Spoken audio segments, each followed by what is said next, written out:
Hi class, let's continue our discussion on the nervous system. In this recording, we are going to focus on how drugs affect our nervous system.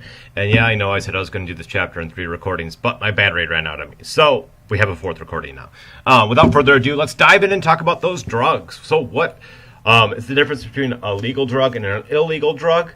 Generally speaking, they have the same actions. We aren't going to talk about the legalities of the drugs. We're going to focus primarily on what the drugs do to our bodies. And what do those drugs do? Well, for instance, they can imitate or promote the action of a neurotransmitter.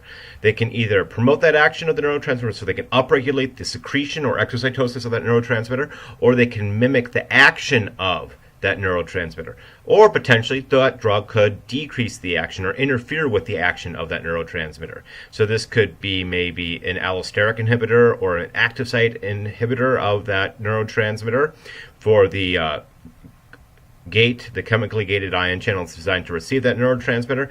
But regardless of how that drug interacts with the nervous system, either by promoting, upregulating, downregulating, or mimicking the action of that neurotransmitter, generally speaking, drugs that interact with the nervous system are going to do it via some kind of neurotransmitter action.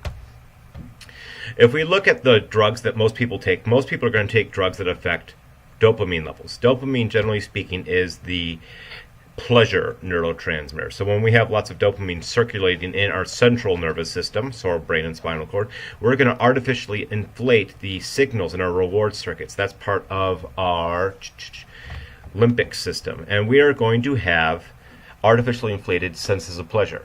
This artificially inflated sense of pleasure is so strong that in many situations individuals will ignore their basic needs in favor of taking the drug.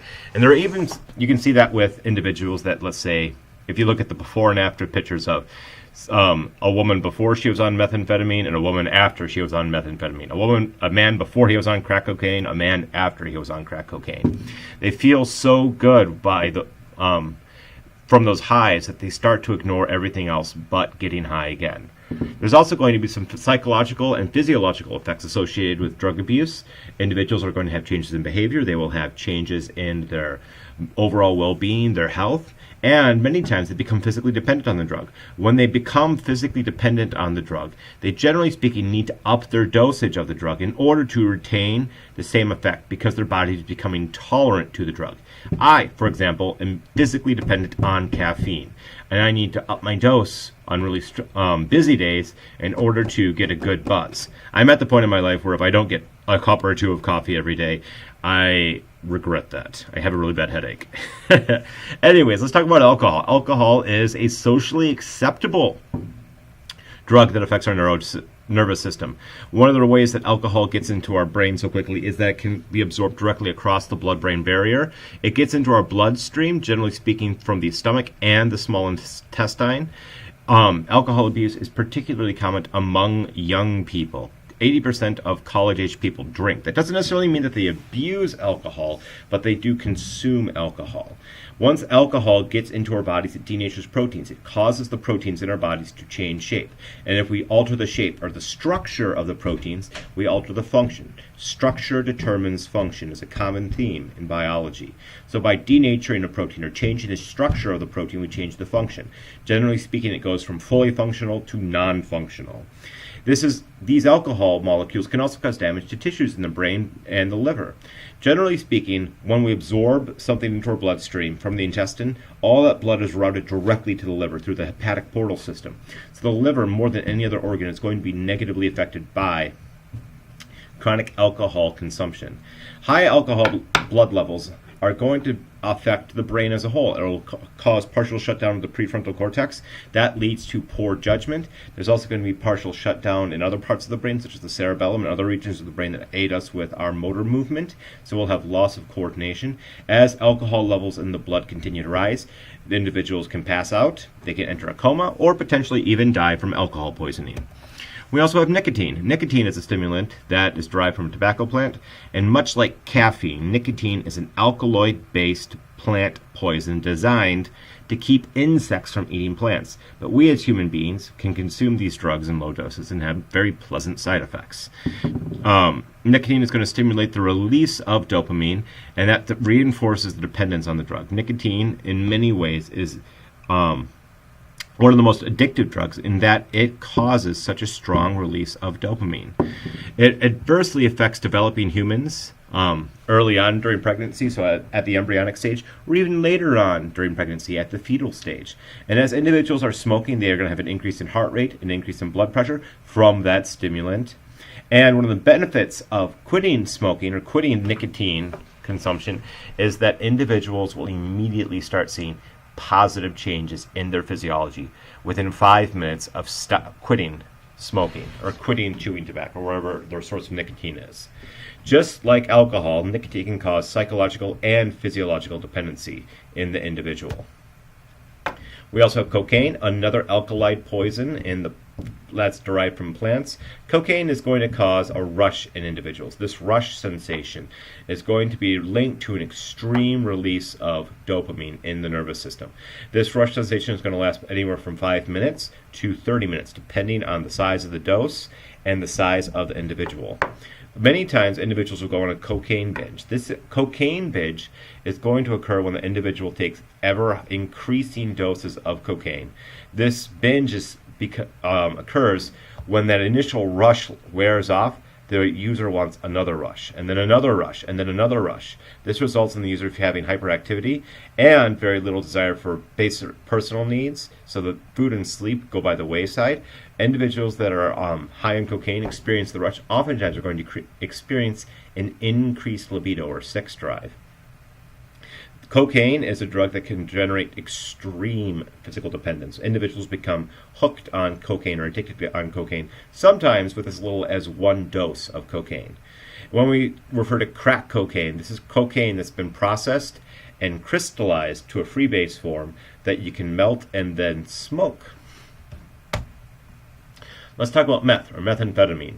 Methamphetamine is in a powder form, it's called speed, and in a crystal form, it's called meth, or ice. This is a stimulant that is going to be made out of chemicals that are readily available in the hardware department at your local grocery store, which is one of the problems regarding methamphetamine spread. It's so easy to make with such readily available household chemicals.